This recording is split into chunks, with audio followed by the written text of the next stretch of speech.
Hello दोस्तों, आप सभी का स्वागत है आपका अपना परिवार आरपी करियर क्लासेस में। मैं आरपी सर आप सभी के बीच लेकर के आया हूँ हिंदी। जो उत्पाद सिपाही परीक्षा में हिंदी लिए हैं लैंग्वेज पेपर में, उसका लगातार क्लास आरपी करियर क्लासेस पर चल रहा है। तो नए विद्यार्थी यदि आप जुड़ रहे हैं तो पीछे का वीडियो सारा ज़रूर देख लें और चैनल को सब्सक्राइब करके बेल आइकन को ज़रूर दबा लें। ठीक है दोस्तों, चलिए स्टार्ट करते हैं। आज हम पढ़ने वाले हैं मन्नू भंडारी।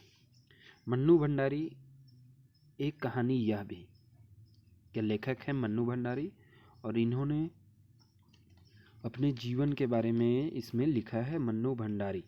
ठीक। और सबसे महत्वपूर्ण एक सूचना आप सभी को बता देना चाहते हैं कि यदि आपने उत्पाद सिपाही में चाहे तो खोटा लिए हों या हिंदी रखे हों, हमारे एप्लीकेशन पर दोनों का क्लास अवेलेबल है।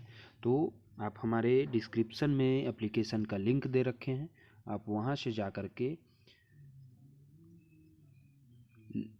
एप्लीकेशन को डाउनलोड करें और क्लास ज्वाइन जरूर करें। ठीक है दोस्तों, किसी भी तरह कोई भी दिक्कत हो तो हमारा कॉन्टैक्ट नंबर भी है, उस पर ज़रूर संपर्क कर लें। मन्नू भंडारी के बारे में हम जानने वाले हैं। मन्नू भंडारी का जन्म 1931 में गांव भानपुरा, जिला मंदसौर, मध्य प्रदेश में हुआ। उनका इंटर तक की शिक्षा दीक्षा हुई राजस्थान के अजमेर शहर में। बाद में उन्होंने हिंदी में एमए किया। दिल्ली के मिरांडा हाउस कॉलेज में अध्यापन कार्य से अवकाश प्राप्ति के बाद आजकल दिल्ली में ही रहकर स्वतंत्र लेखन कर रही है। दिल्ली में रह कर के स्वतंत्र लेखन कर रही है। स्वतंत्र हिंदी कथा साहित्य की प्रमुख हस्ताक्षर मन्नू भंडारी की प्रमुख रचनाएं हैं एक प्लेट सैलाब, मैं हार गई, यही सच है, त्रिशंकु। ये सभी क्या है? कहानी संग्रह। आपका बंटी, महाभोज, ये है उपन्यास। ठीक है। इसके अलावा इन्होंने फिल्म एवं टेलीविज़न धारावाहिकों के लिए भी पटकथाएं भी लिखी थी। हाल ही में एक कहानी यह भी नाम से आत्मकथा का प्रकाशन किया है। हाल ही में एक कहानी यह भी नाम आत्मकथा का प्रकाशन हुआ है। तो एक कहानी यह भी जो हम सभी अभी पढ़ने वाले हैं। तो इनके बारे में, इनका जन्म, इनका निधन और प्रमुख रचनाएं जो भी है वो जरूर याद रखिएगा। आपका बंटी, महाभोज इनका उपन्यास है, मैं हार गई, एक प्लेट सैलाब, यही सच है, त्रिशंकु, ये सभी इनका क्या है? प्रमुख रचनाएं हैं। ठीक है। चलिए हम देखते हैं चैप्टर की ओर। एक कहानी यह भी मन्नू भंडारी की आत्मकथा है, एक कहानी यह भी। ठीक है। कहता है कि जन्मी तो मैं मध्य प्रदेश के भानपुरा गांव में थी। जन्म तो मेरा मध्य प्रदेश के भानपुरा गांव में हुआ था, लेकिन मेरी यादों का सिलसिला शुरू होता है अजमेर के ब्रह्मपुरी मोहल्ले के उस 2 मंजिला मकान से, जिसकी ऊपरी मंजिल में पिताजी का साम्राज्य था।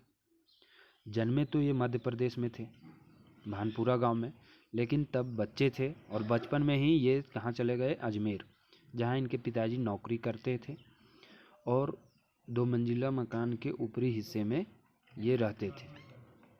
ठीक है। तो वहीं से इनका आदों का सिलसिला शुरू होता है। मतलब आदमी जब समझने लायक हो जाता है 4 साल 5 साल बाद, 6 साल बाद आदों का सिलसिला वहाँ से शुरू होता है। तो वहीं इनका पिताजी का साम्राज्य था, वहीं वो रहते थे, वहीं नौकरी करते थे, जहाँ वे निहायत अव्यवस्थित ढंग से फैली बिखरी पुस्तकों, पत्रिकाओं और अखबारों के बीच या तो कुछ पढ़ते रहते थे या फिर डिक्टेशन देते रहते थे, है ना?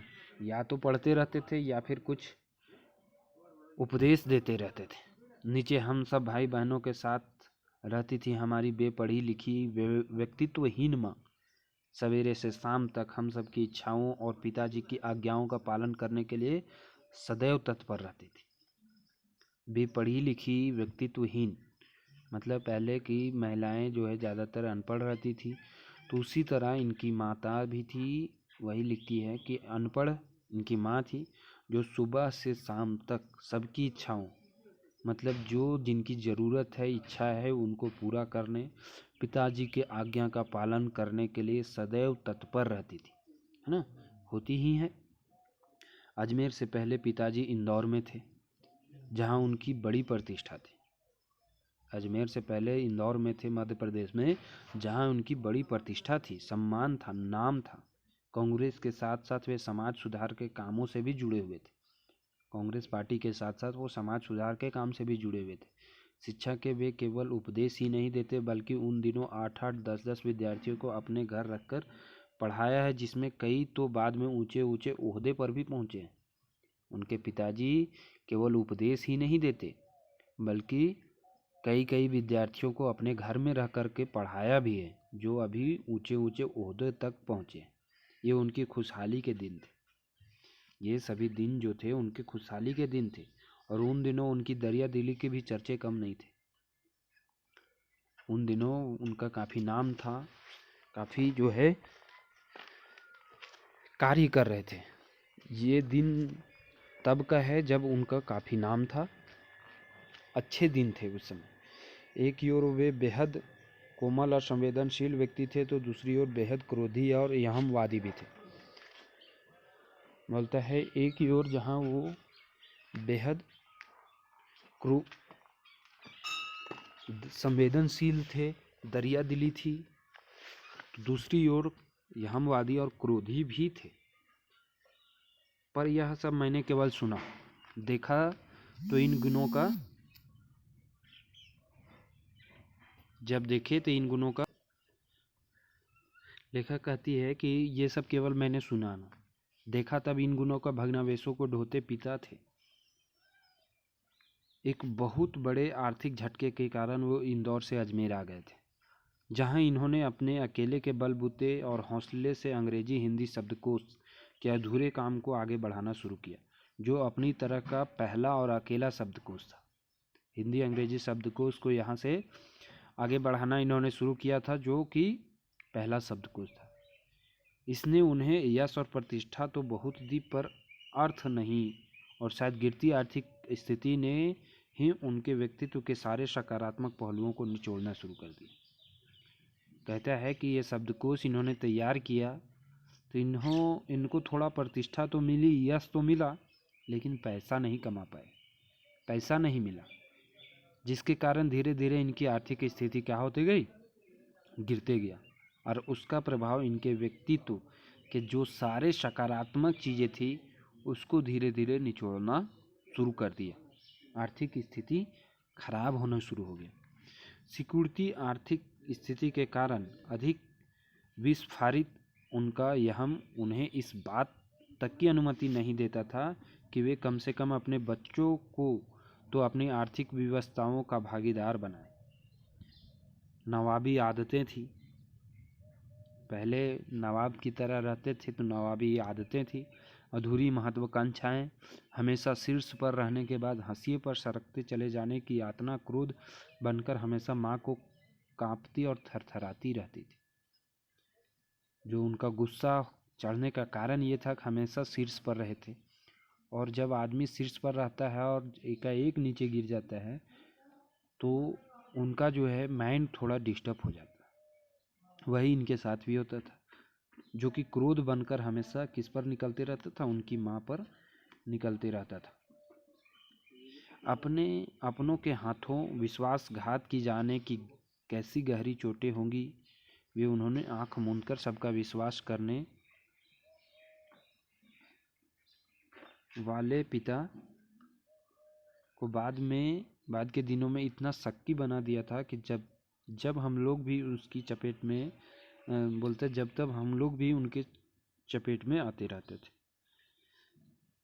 वो पिता जिन्हें आंख मूंद करके विश्वास करने की आदत थी, अपने लोग ने उसे इस तरह विश्वासघात दिया कि वे इतनी शक्की बन गए कि अपने बाल बच्चों पर भी शक करने लगते थे। पर यह प्रीत गाथा मैं इसलिए नहीं गा रही कि मुझे उनका गौरव गान करना है। लेखिका लिखती है कि यह प्रीत गाथा मैं इसलिए नहीं गा रही कि उनका मुझे गौरव गान करना है, बल्कि मैं तो यह देखना चाहती हूँ कि उनके व्यक्तित्व का कौन सा खूबी और खामियाँ मेरे व्यक्तित्व के ताने बाने में गुथी हुई, या कि अनजाने अनचाहे किए उनके व्यवहार ने मेरे भीतर किन ग्रंथियों को जन्म दे दिया।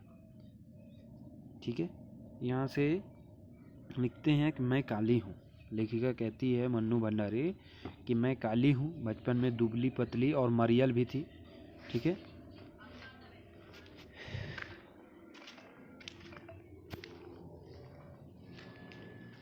बचपन में दुबली पतली और मरियल भी थी। गोरा रंग पिताजी की कमजोरी थी। सो बचपन में मुझसे 2 साल बड़ी, खूब गोरी, स्वस्थ और हंसमुख बहन सुशीला से हर बात में मेरी तुलना और फिर उनकी प्रशंसा ने ही क्या मेरे भीतर ऐसे गहरे हीन भाव की ग्रंथि पैदा नहीं कर दी कि नाम, सम्मान और प्रतिष्ठा पाने के बावजूद आज तक मैं उनसे उबर नहीं पाई। लेखिका कहती है कि मैं काली थी और मुझसे जो बड़ी बहन थी सुशीला, वो गोरी थी और थोड़ी हिष्ट-पुष्ट, स्वस्थ भी थी, हमसे अच्छी थी। तो मेरे पिताजी हर बात पर उससे मेरी तुलना करते रहते थे, ठीक है।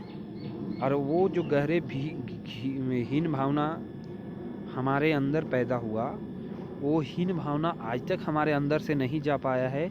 जब मैं आज इतने बड़े ओहदे पर पहुंच चुका हूं, नाम है, प्रतिष्ठा है, सम्मान है, इसके बावजूद मैं इससे उबर नहीं पाई।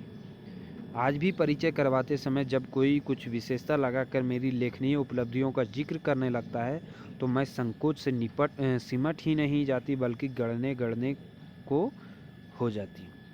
लेखिका कहती है कि आज भी मेरा कोई यदि बड़प्पन या कोई विशेषता बता करके हमारा परिचय कराता है तो मुझे शर्म से आंखें जो है झुक जाती है। शायद अचेतन की किसी परत के नीचे दबी इसी हीन भावना के चलते मैं अपनी किसी भी उपलब्धि पर भरोसा नहीं कर पाती। सब कुछ मुझे तुक्का ही लगता है। कहते हैं, लेखिका कहती है कि शायद अचेतन किसी परत के नीचे दबी इसी हीन भावना के चलते मैं अपनी किसी भी उपलब्धि पर भरोसा नहीं कर पाती। हमारे अंदर जो ये हीन भावना घुस गई है, जिसके कारण ही मैं किसी भी चीज़ उपलब्धि पर भरोसा नहीं कर पाती। सब कुछ मुझे तुक्का सा ही लगता है। पिताजी के जिस शक्की स्वभाव पर मैं कभी कभी भन्ना जाती थी, पिताजी के इस शक्की स्वभाव पर मैं कभी कभी क्या हो जाती थी, गुस्सा भी जाती थी। आज एकाएक अपने खंडित विश्वासी की व्यथा के नीचे मुझे उनके शक्की स्वभाव की झलक ही दिखाई देती है। शक्की स्वभाव की झलक दिखाई देती है। बहुत अपनों के हाथों विश्वासघात की गहरी व्यथा से उपजा शक, होश संभालने के बाद से ही जिन पिताजी से किसी न किसी बात पर हमेशा मेरी टक्कर ही चलती रही। लेखिका लिखती है कि जब से मेरा होश संभाले, जब से हम, तब से पिताजी से किसी न किसी बात पर हमारी बहस होती रहती थी, टक्कर ही चलती रहती थी। वे तो ना जाने कितने रूपों में मुझ में है। लेखिका कहती है कि वे तो ना जाने कितने रूपों में मुझ में है।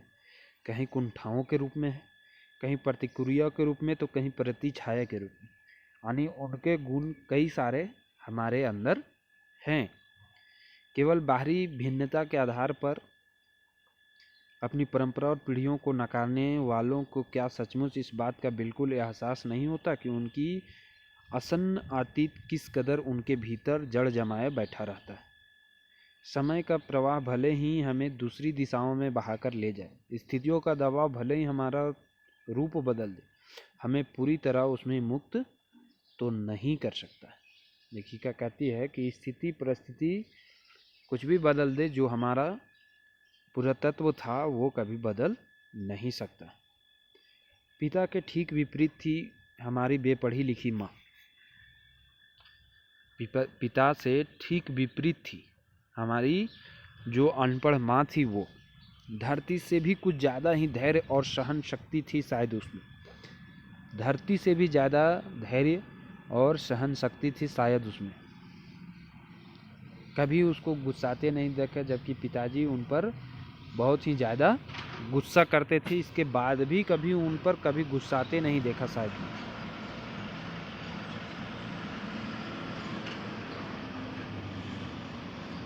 ठीक है।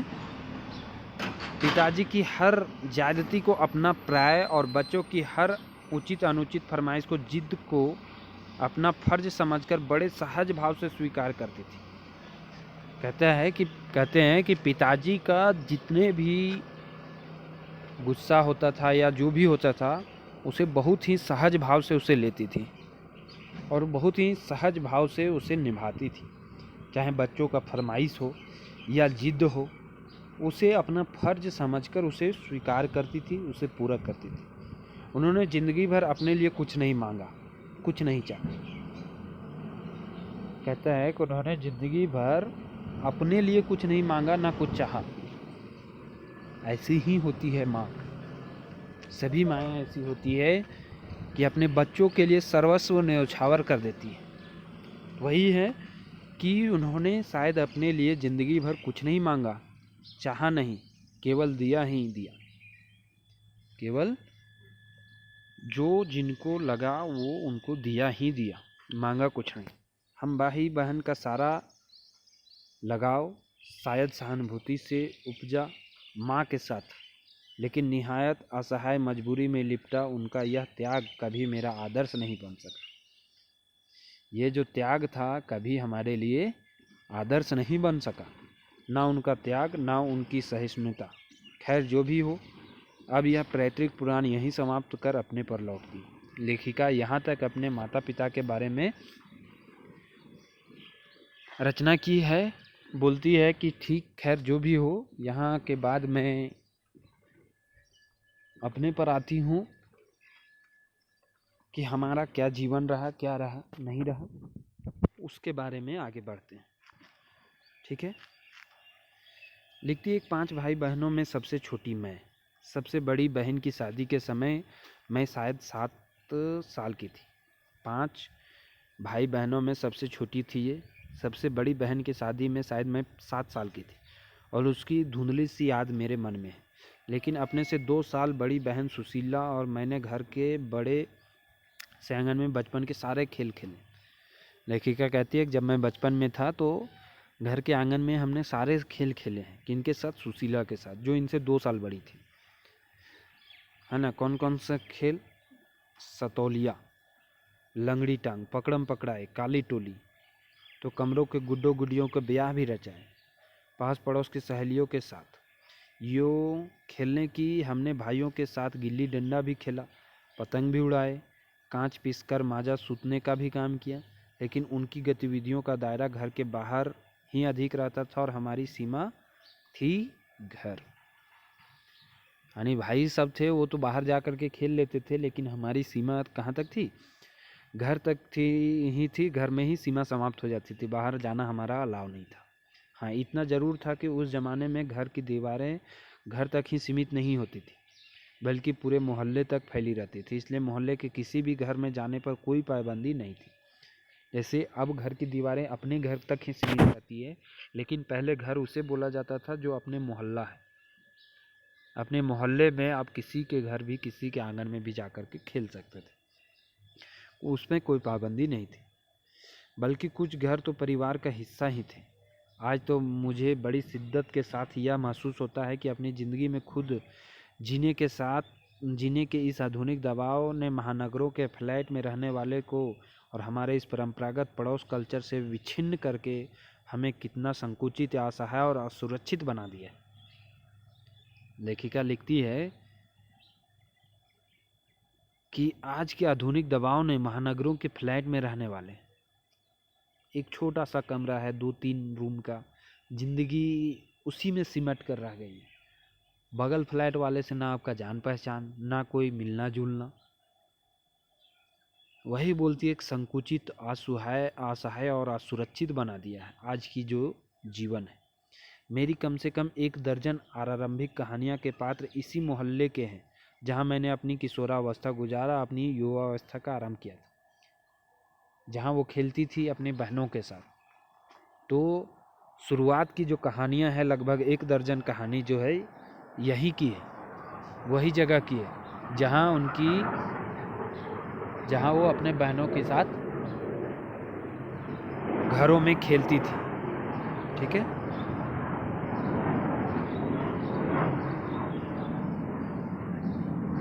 एक दो को छोड़कर उनमें से कोई भी पात्र मेरे परिवार का नहीं है। 1-2 कहानी को छोड़ करके उसमें कोई भी पात्र मेरे परिवार का नहीं है। बस इनको देखते सुनते इनके बीच ही मैं बड़ी हुई थी, लेकिन इनकी छाप मेरे मन पर कितनी गहरी थी, इस बात का एहसास तो मुझे कहानियाँ लिखते समय हुआ। कहती है कि इनका कितना हमारे ऊपर छाप था, ये तो हमें कहानियाँ लिखते समय यह एहसास हुआ। ठीक है, इतने वर्षों के अंतराल ने भी उनके भाव भंगिमा भाषा किसी को भी धुंधला नहीं किया था। ठीक है, ठीक है। उसी समय के दास साहब अपने व्यक्तित्व की अभिव्यक्ति के लिए अनुकूल परिस्थितियां पाते हैं। महाभोज में इतने वर्षों बाद कैसे एकाएक जीवित हो उठे, यह मेरे लिए भी आश्चर्य का विषय था और एक सुखद आश्चर्य था। कहते हैं कि मेरे अपनों का कोई भी छाप मेरे जीवन पर नहीं था। यह एहसास तब हुआ जब हम कहानियाँ लिखते थे। ठीक है, उस समय हमारे परिवार में लड़की के विवाह के लिए अनिवार्य योग्यता थी उम्र में 16 वर्ष और शिक्षा में मैट्रिक। लेखिका लिखती है कि उस समय हमारे परिवार के विवाह के लिए अनिवार्य योग्यता थी उम्र में 16 वर्ष और शिक्षा में मैट्रिक। शिक्षा मैट्रिक तक और उम्र 16 हो गया तो विवाह करने लायक आप हो गए। सन 1944 में सुशीला ने यह योग्यता प्राप्त की और शादी करके कोलकाता चली गई। लेखिका कहती है 1944 में यह योग्यता सुशीला ने प्राप्त कर ली।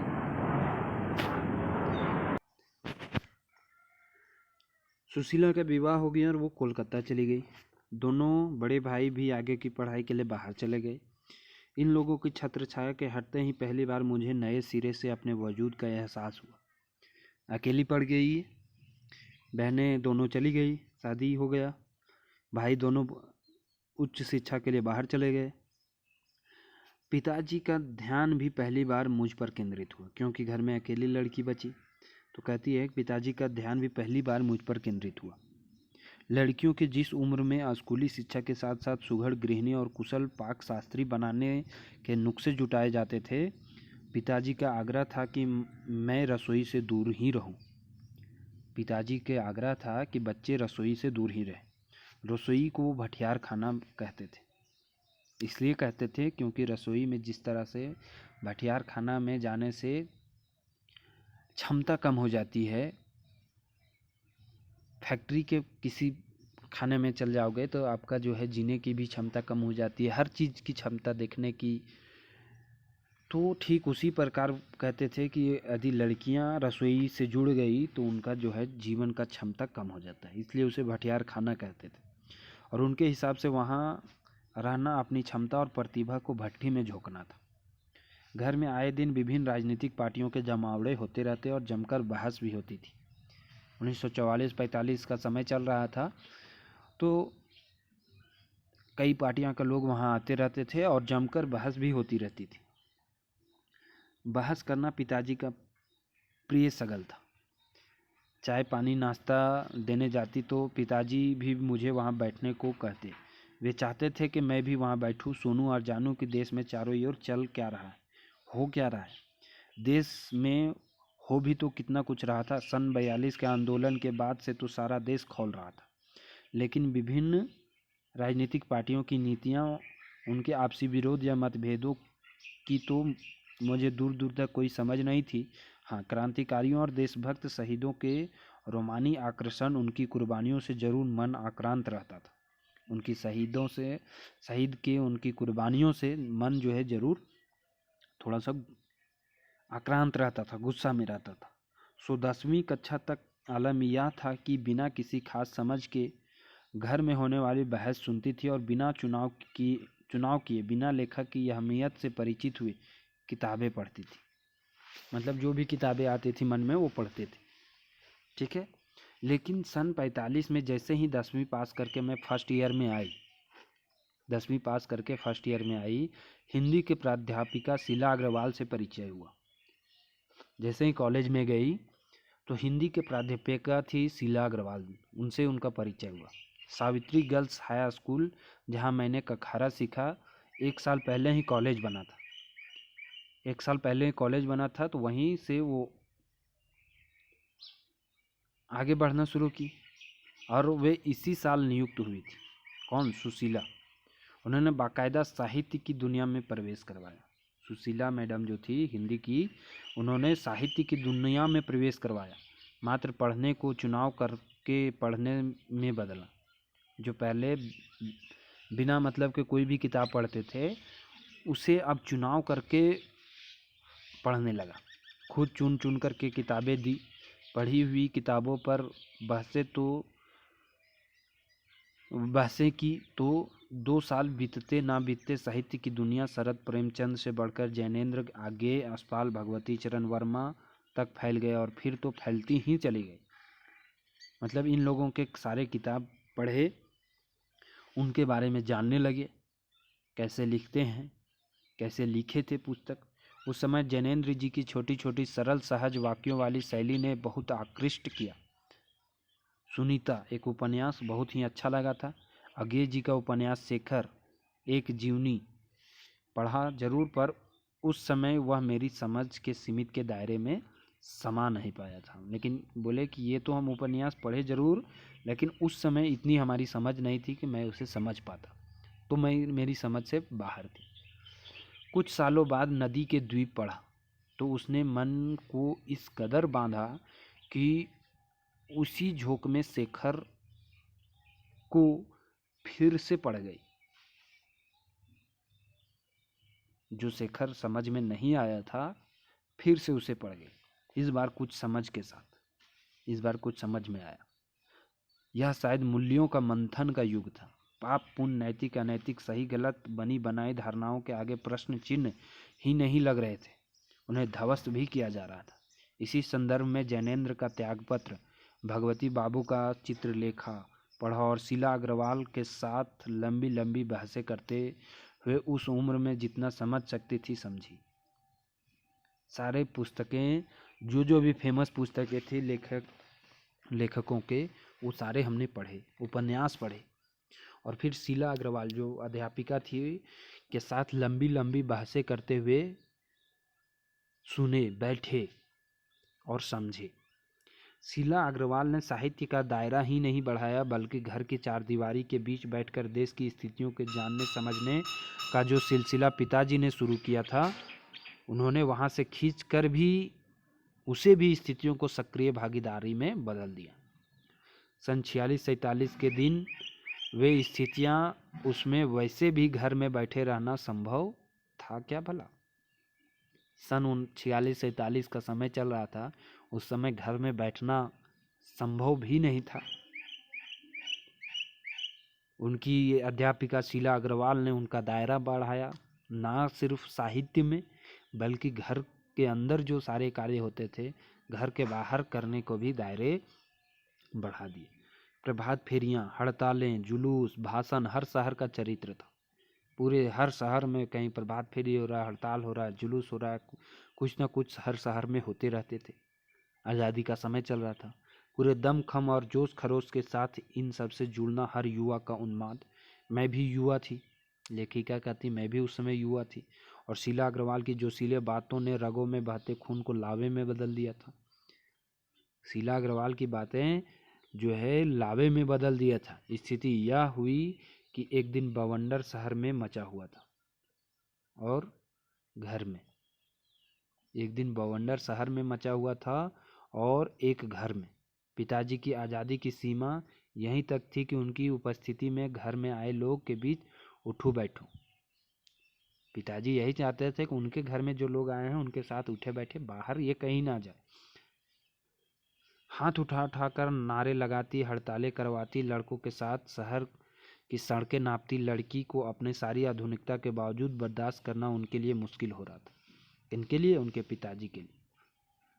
तो किसी की दी हुई आज़ादी के दायरे में चलना मेरे लिए, अब किसी की आज़ादी के दायरा कहाँ तक दिया गया? घर के चार दीवारी तक, तो उसमें रहना इनको प्रॉब्लम हो रहा था। ठीक है, पिताजी को दिक्कत हो रहा था कि ये प्रभात फेरी में जाती है, हड़ताल में जाती है, लड़कों के साथ शहर में चप्पे चप्पे घूमती है, ये उनको अच्छा नहीं लग रहा था। तब तक मन्नू भंडारी को ये घर के चार दीवारी अच्छे नहीं लग रहे थे। जब रगों में लहू की जगह लावा बहती है तो सारे निषेध, सारी वर्जनाएं जो भी निषेध रहती है, वर्जनाएं और सारा भय कैसे ध्वस्त हो जाती है, यह तभी जाना। और अपने क्रोध में सबको थरथरा देने वाले पिताजी से टक्कर लेने का जो सिलसिला तब शुरू हुआ। राजेंद्र से शादी की तब तक वह चलता ही रहा। कहती है कि जब तक मेरा विवाह नहीं हो गया तब तक पिताजी से कुछ ना कुछ बात को लेकर के टक्कर चलती ही रही।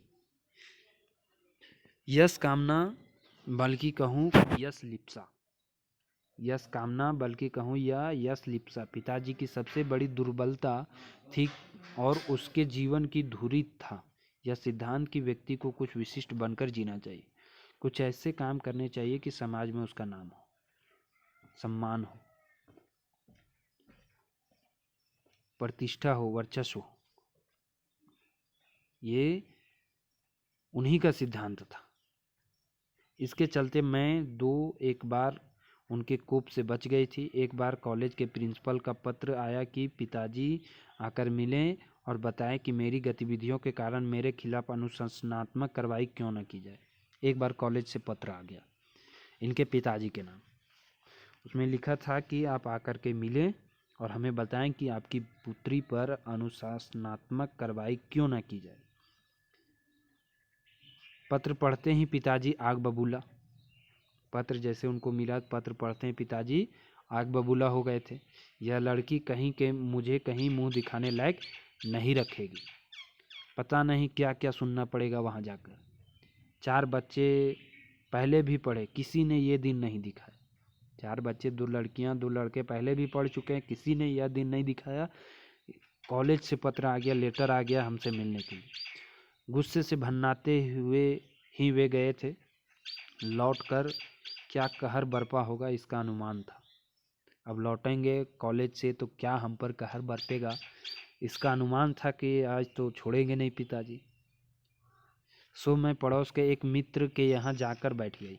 लेखिका कहती मैं डर से, होता है ना, देखते हैं कि पिताजी या माँ गुस्सा में है तो दूसरे यहाँ भाग जाओ, जब थोड़ा गुस्सा ठंडा होगा लौट आएंगे। तो जा कर के बैठ गई। माँ को कह दिया कि लौटकर बहुत कुछ गुबार निकल जाए तब बुलाना। माँ को बता दिया था कि जब पिताजी का गुस्सा ठंडा हो जाए तब हमें बुलाना। लेकिन जब माँ ने आकर कहा कि वे तो खुश ही हैं, माँ आकर के कहती है कि वो तो खुश ही हैं, वो तो गुस्सा नहीं है, चली चल। तो विश्वास नहीं हुआ, तो माँ के ऊपर विश्वास नहीं हुआ। क्या माँ सच कह रही है? गई तो सही लेकिन डरते डरते। लेखिका कहती है गए तो सही लेकिन डरते डरते गए। सारे कॉलेज की लड़कियां पर इतना रौब है तेरा? वो कह रहे थे इनके पिताजी, सारे कॉलेज की लड़कियां पर इतना रौब है तेरा? सारा कॉलेज तुम 3 लड़कियों के इशारे पर चल रहे हैं। प्रिंसिपल बहुत परेशान थी और बार बार आग्रह कर रही थी कि मैं तुझे घर बिठा लूं, क्योंकि वे लोग किसी तरह डरा धमकाकर डांट डपट कर लड़कियों को क्लासों में भेजते हैं और अगर तुम लोग एक इशारा कर दो कि क्लास छोड़कर बाहर आ जाओ तो सारी लड़कियां निकलकर मैदान में जमा होकर नारे लगाने लगती है। तुम लोगों के मारे कॉलेज चलाना मुश्किल हो गया है उन लोगों के लिए। अब ये जो खुशी के बाद, गर्व की बात पिताजी ने मन्नू भंडारी से कहा कि तुम लोगों की वजह से कॉलेज चलाना उसका मुश्किल हो गया है। क्यों? क्योंकि इतना रौब है तुम लोगों का, हमें तो पता ही नहीं था। कहाँ तो जाते समय पिताजी मुंह दिखाने से घबरा रहे थे और कहाँ बड़े गर्व से कहकर आए कि यह तो पूरा देश की पुकार है। पूरा गर्व से कह कर के आए कि ये तो पूरा देश की पुकार है, इस पर कोई कैसे रोक लगा सकता है भला। बेहद गदगद स्वर में पिताजी यह सब सुनते रहे और मैं अवाक। ये भौचक्का रह गई कि पिताजी पता नहीं क्या क्या सुनाते होंगे और पिताजी तो यहाँ गर्व की बातें कर रहे हैं, खुशी की बातें कर रहे हैं। मुझे ना अपने आंखों पर विश्वास हो रहा था ना अपने कानों पर। जो देख रही थी वो भी विश्वास नहीं हो रहा था, जो सुन रही थी वो भी विश्वास नहीं हो रहा था। पापा आखिर इतने कैसे बदल गए? पर यह थी क्या हकीकत। एक घटना और। आज़ाद हिंद फौज के मुकदमे का सिलसिला था। सभी कॉलेजों, स्कूलों, दुकानों के लिए हड़ताल का एलान था। जो नहीं कर रहे थे, छात्रों का एक बहुत बड़ा समूह वहाँ जा कर के हड़ताल करवा रहा था।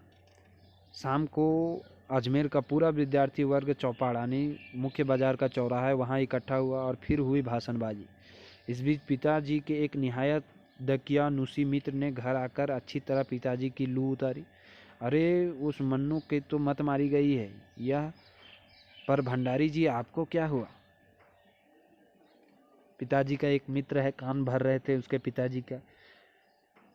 भंडारी जी आपको क्या हुआ? मन्नू की तो मत मारी गई है, वो लड़कों के साथ घूम रही है, उल्टे सीधे कारनामे कर रही है। अपनी लड़कियों को आज़ादी दी है, पर देखते आप जाने कैसे कैसे उल्टे सीधे लड़कों के साथ हड़तालें करवाती, हुड़दंग मचाती फिर रही है। वह हमारे आपके घरों की लड़कियों को शोभा नहीं देता है यह सब? कोई मान मर्यादा, इज्जत, आबरू का ख्याल भी रह गया है आपको या नहीं? पिताजी के एक मित्र थे, कान भर के चले गए। कोई मान मर्यादा का, आपको इज्जत का कोई डर रह गया है या नहीं, बताइए। वे तो आग लगाकर चले गए और पिताजी सारे दिन भभकते रहे। बस अब यही रह गया कि लोग घर आकर थू थू करके चला जाए। पिताजी बोल रहे थे, बस अब यही बच गया कि घर लोग आए और थू थू करके चले जाए। बंद करो अब इस मन्नू को घर से बाहर निकलना। बंद कर दो अब मन्नू को इस घर से बाहर निकलना। इस सबसे बेखबर मैं रात होने पर घर लौटी तो पिताजी के एक बेहद अतरंग और अभिन्न मित्र ही नहीं, अजमेर के सबसे प्रतिष्ठित और सम्मानित डॉक्टर अम्बालाल जी बैठे थे। देर रात में जब मन्नू भंडारी घर लौटी तो उस समय अम्बालाल जी बैठे हुए थे, जो कि एक सम्मानित प्रतिष्ठित आदमी थे। मुझे देखते ही उन्होंने बड़ी गर्मजोशी से मेरा स्वागत किया। आओ मन्नू आओ। मैं तो चौपाड़ पर तुम्हारा भाषण सुनते ही सीधा भंडारी जी को बधाई देने चला आया। देखिए कहाँ गुस्सा था इनके पिताजी को। गुस्सा जो है कंट्रोल हो गया होगा इस बात को सुन करके कि चौराहे पर जब मैं तुम्हारा भाषण सुना तो भंडारी जी को बधाई देने चला आया। I am really proud of you. मैं तुम पर गर्व करता हूँ। क्या तुम घर में घुसे रहते हो भंडारी जी? घर से निकला भी करो। अम्बालाल जी कहते हैं, भंडारी जी क्यों तुम घर में घुसे रहते हो? कभी घर से निकला भी करो। You have missed you. मैं तुम्हें क्या था, यू हैव मिस्ड समथिंग। और वे धुआंधार तारीफ करने लगे। वे बोलते जा रहे थे और पिताजी के चेहरे का संतोष धीरे धीरे गर्व में बदलता जा रहा था। जो उनका गुस्सा था धीरे धीरे गर्व में बदलता जा रहा था। भीतर जाने पर माँ ने दोपहर के गुस्से वाली बात बताई तो मैंने राहत की सांस ली। घर अंदर गया तो माताजी ने बात बताई कि दोपहर में एक व्यक्ति आए थे, ऐसे ऐसे बोल के गए थे, जिसके कारण पिताजी काफ़ी गुस्से में थे। उस बात को सुन करके थोड़ी राहत की सांस ली। आज पीछे मुड़कर देखती हूँ तो बस इतना समझ में आता ही है कि क्या तो उस समय मेरी उम्र थी और क्या मेरा भाषण रहा हो। यह तो डॉक्टर साहब का स्नेह था जो उनके मुंह से प्रशंसा बनकर बह रहा था। या यह भी हो सकता है कि आज से 50 साल पहले अजमेर जैसे शहरों में चारों ओर सिमरती भीड़ के बीच एक लड़की बिना किसी संकोच और झिझक के धुआंधार बोलते चले जाना ही उनके मूल में रहा होगा। क्या बोल रही है उससे मतलब नहीं, क्या भाषण हो रहा होगा उससे मतलब नहीं, लेकिन हजारों के भीड़ में एक लड़की होकर के बिना झिझक के धुआंधार बोलते जा रही है, यही उनके लिए काफ़ी रहा हो, इसके लिए मूल में रहा हो। पर पिताजी कितनी तरह के अंतर विरोधों के बीच जीते थे। एक ओर विशिष्ट बनने और बनाने का प्रबल लालसा, तो दूसरी ओर अपनी सामाजिक छवि के प्रति भी उतने ही सजग था। पर क्या यह संभव है? क्या पिताजी को इस बात का बिल्कुल भी एहसास नहीं कि इन दिनों का तो रास्ता ही टकराहट का है? इन दिनों का रास्ता ही टकराहट का है। तो संभव नहीं था घरों में रहना। सन 47 के मई महीने में शीला अग्रवाल को कॉलेज वालों ने नोटिस थमा दिया। शीला अग्रवाल जो इनकी मैडम थी उसको कॉलेज वालों ने नोटिस थमा दिया। लड़कियों को भड़काने और कॉलेज का अनुशासन बिगाड़ने के आरोप में इस बात को लेकर हुड़दंग ना मचे, इसलिए जुलाई में 3rd ईयर का क्लासेज भी बंद करके हम 2-3 छात्राओं को प्रवेश भी निषेध कर दिया गया। देखिए, शीला अग्रवाल को नोटिस थमा दिया गया। क्यों? क्योंकि ये लड़कियों को भड़काने का काम करती है, जिससे कॉलेज का अनुशासन बिगड़ रहा है। और हुड़दंग ना मचे इसके लिए 3rd ईयर का क्लासेज बंद कर दिए। और जिसमें जो 2-3 छात्र लीडर थी, छात्राओं को प्रवेश भी निषिद्ध कर दिया। हुड़दंग तो बाहर रहकर कभी इतना मचाया कि कॉलेज वालों को अगस्त में आखिर 3rd ईयर खोलना पड़ा। हुड़दंग तो बाहर रहकर के भी इतना मचा कि आखिरकार में कॉलेज वालों को अगस्त में 3rd ईयर का क्लास खोलना पड़ा। जीत की खुशी पर सामने खड़ी एक बहुत बड़ी चिर प्रतीक्षित खुशी के सामने यह खुशी बिला गई। शताब्दी की सबसे बड़ी उपलब्धि थी 15 अगस्त 1947। अगस्त में तो उनका कॉलेज खुला, लेकिन उसके सामने सबसे बड़ी खुशी क्या थी? 15 अगस्त 1947, देश की स्वतंत्रता। ठीक है, तो ये समझ लीजिए स्वतंत्रता सेनानी का इन्होंने काम किया। मन्नू भंडारी जी ने किस तरह से उन्होंने स्वतंत्रता में भाग लिया, किस तरह से उन्होंने लोगों को एकजुट किया, हड़तालें करवाई। ठीक है, तो ये था इनका कहानी। थोड़ा लंबा ज़रूर था, लेकिन इसे अंत तक ज़रूर देखेंगे, तभी आपको सारे कुछ समझ में आएंगे, जो इनसे ऑब्जेक्टिव प्रश्न बनेंगे। ठीक है दोस्तों, और लास्ट में फिर से एक बार आपको बता दूं कि यदि आप हमारे ऑनलाइन बैच नहीं ज्वाइन किए हैं तो इसे ज़रूर ज्वाइन कर लें, और इसमें आपको जो जो फैसिलिटी मिल रही है वो सारे का लाभ उठाएं। ठीक है, थैंक यू, धन्यवाद।